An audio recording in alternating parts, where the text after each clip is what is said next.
Salut! Alors aujourd'hui je vais te parler de la peste. Je sais c'est bizarre comme titre.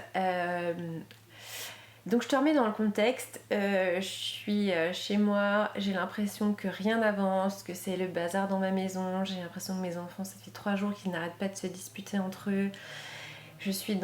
Commence à sombrer dans un découragement et j'ai envie d'abandonner, de tout arrêter et de mettre sous la couette. Presque ça.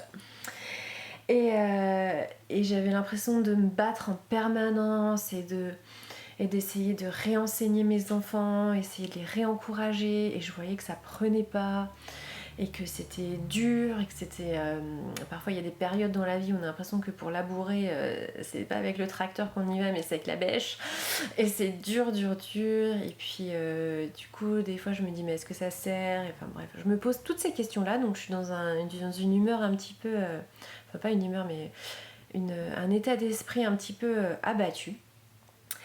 Et je prie, je confie ça à Dieu et je reçois de Dieu La peste de Camus.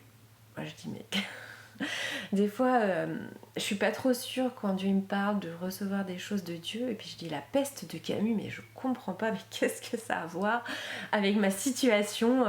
Alors je savais que c'était un auteur, un ouvrage classique, puisque ma culture littéraire n'est pas très bonne, mais bon elle est quand même pas si éloignée que ça quand même. Du coup, je dis La peste de Camus. Je dis bon, il faut que j'aille voir si c'est Dieu qui me parle. Et donc du coup, je commence à faire une recherche sur internet en disant La peste de Camus, résumé. J'allais quand même pas lire tout le livre, enfin. Bref, je regarde un peu le résumé. Et en fait, c'était très intéressant. Je crois que je l'avais lu il y a très longtemps, mais maintenant je m'en souviens. Et du coup, ça dit, mais en fait, ça raconte l'histoire de la peste, donc la maladie qui est dans un village et dans une ville, et qu'est-ce que les personnes font. Alors, il y en a qui s'enfuient pour pas être atteints, et c'est l'histoire d'un médecin qui, donc sa femme s'enfuit pour pas attraper la peste dans une autre ville, et le médecin, il est face à ce choix et il dit, mais la peste est là, qu'est-ce que tu fais? De toute façon, la peste est là, la maladie elle est là, donc quel est ton choix? Est-ce que tu choisis de t'enfuir avec ta femme et d'être en sécurité, ou est-ce que tu choisis en tant que médecin d'agir pour que cette maladie elle soit éradiquée? Et donc ce médecin il agit, il choisit de laisser partir sa femme et il agit, et donc ça raconte un petit peu son histoire, bref il y a plusieurs personnages etc. Mais c'était vraiment l'enseignement de Dieu pour moi, de dire mais de toute façon tes enfants, le péché il est là. Qu'est-ce que tu choisis de faire? Est-ce que tu choisis de t'enfuir, d'abandonner? Mais comment tu veux faire? Il est là. Donc qu'est-ce que tu fais? Et du coup, en fait, ça m'a encouragée. Et du coup, j'ai reçu à la suite plein de passages de Josué. Fortifie-toi et prends courage.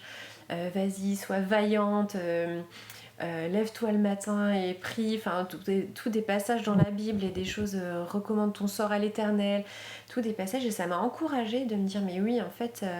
voilà, le cœur de mes enfants il est comme ça en ce moment, il est pas perméable, parfois il est perméable, parfois il l'est pas, et il est pas, mais qu'est-ce que je vais faire? Est-ce que voilà c'est comme ça, je peux pas l'empêcher, et quelle est mon attitude vis-à-vis de ça? Et du coup ça m'a encouragée, ça m'a redonné confiance, j'ai remercié Dieu pour ce petit enseignement de littérature et d'appliquer ça dans ma vie. Et c'est vrai que parfois on peut se sentir découragé quand il y a une montagne devant nous, quand elle est là, et Dieu dit fortifie-toi et prends courage. Il ne dit pas de nous enfuir, mais de dire voilà, il nous promet d'être avec nous, il nous promet de nous guider, et j'avais besoin de cet encouragement ce jour-là, et j'avais envie de te le partager en guise de témoignage encore une fois. Merci beaucoup de m'avoir écouté, et puis à bientôt.